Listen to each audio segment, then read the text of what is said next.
अगर दुनिया के लोग ताना देते हैं ना, गाली देते हैं ना, अपशब्द कहते हैं ना, इनको कहने दो। इससे अपने जो पाप है ना पूर्व के, वो सारे की सारे कटना चालू हो जाते, पाप कटना प्रारंभ हो जाता। इनको ताना देने दो, इनको गाली देने दो, इनको अपशब्द कहने दो।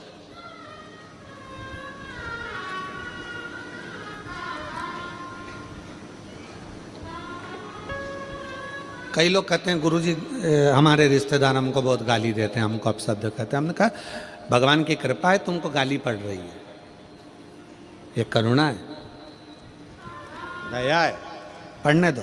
ना बोलते हैं, जितना जितना ताना देते हैं, जितनी जितनी गाली देते हैं, जितना जितना अपशब्द कहते हैं, उतना उतना व्यक्ति और ऊपर की ओर बढ़ता चले जाता और उन्नति की ओर बढ़ता चले। क्यों? क्योंकि उसके पाप छिन्न होते चले जाते, उसके पाप सारे छिन्न हो जाते हैं, उसके पाप का असर तुमने ले लिया। कितना सुंदर एक संवाद, एक राजा की एक राजा को एक काया का रोग हो गया। काया गल गल के टपक टपक के गिरने लगी तो वो सारा इलाज करवा लिया। इलाज करवाने के बाद वो ठीक नहीं हुआ तो उसने अपने गुरु से कहा, गुरुदेव मेरा काया का रोग ठीक नहीं हो रहा है, मैं क्या करूं? गुरुजी ने कहा एक काम करो, तुम्हारा भैया था वो कहाँ गया? तो क्या वो तो मर गया। भाभी है? हाँ, एक काम करो, भाभी जिस कमरे में सोती है ना, उस कमरे के बाहर चुपचाप से जाना और दरी बिछा के रजाई ओढ़ के सो जाना। गुरुजी केवल इतना करने से मेरा रोग मिट जाएगा? हाँ मिट जाएगा, जा सो। अब राजा को लगा कैसा गुरु है, हर कोई सा उपाय बता देता है, हर कोई सा उपाय कि भाभी के कमरे के बाहर जाके सो जाना, तेरा रोग ठीक हो जाएगा। हर कोई सा उपाय बता देता है, जरूर श्योर वाले का पहचान वाला होगा, वो भी हर कोई सा उपाय बता देता है। जा सो जा, भाभी के कमरे के बाहर दरी बिछाना और सो जाना, रोग मिट जाएगा।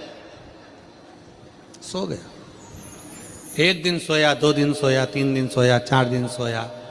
एक द्वारपाल ने देख लिया, ये रोज रात को राजा जाता है भाभी के कमरे में सोता है, भाई मर गया और ये भाभी के कमरे में जाकर सोता है। पूरे नगर में सूचना हो गई, नगर के लोग गालियां देने लगे, ऐसा खोड़ला राजा जो भाई मर गया और भाभी के कमरे के अंदर जाकर सोता है। उसको मालूम तो था नहीं कि कमरे के बाहर सोता था, लोगों ने तो कह दिया कमरे के अंदर सोता है। खूब गालियां दी। राजा का शरीर धीरे धीरे ठीक हो गया, पूरा शरीर ठीक हुआ। राजा गुरुजी को प्रणाम करने गया, गुरुदेव आज मेरा शरीर पूरा ठीक हो गया गुरुदेव, पर समझ में नहीं आया गुरुदेव, बड़े बड़े डॉक्टरों को दिखाया तो ठीक नहीं हुआ, भाभी के कमरे के बाहर सोने से कैसे ठीक हो गया, समझ नहीं आया। गुरुजी ने कहा, राजन तेरे पाप इतने बढ़ गए थे कि तेरे शरीर से टपक टपक कर गिर रहे थे, इसलिए तुझे कमरे के बाहर सुलाया। दुनिया के लोगों ने तुझे गालियां देना प्रारंभ करी, ताने देना प्रारंभ करे, अपशब्द कहना प्रारंभ करे। जितनी जितनी तुझे गाली पड़ती थी, जितने जितने तुझे ताने पड़ते थे, जितने जितने तुझे अपशब्द पड़ते थे, धीरे धीरे तेरा पाप सारा कट कट कर गिरता गया और तेरा शरीर ठीक हो गया। तेरा शरीर ठीक हो गया। मेरी बहुओं से निवेदन है, मेरी बेटियों से निवेदन है, मेरी माताओं से निवेदन है। कई बहुएं कहती है मेरी सास दिन भर गाली बकती है, कई बहुएं कहती है मेरी सास मुझे ताना देती है, गाली देती है। तुम बड़े खुश होना, सास को 4 साड़ी ज्यादा दिलाना कि कम से कम तुम्हारी सास गाली तो देती है। वो गाली जितनी देगी तो उतनी ब्यूटीफुल होती चली जाएगी, उतनी सुंदर, उतनी आनंदमय।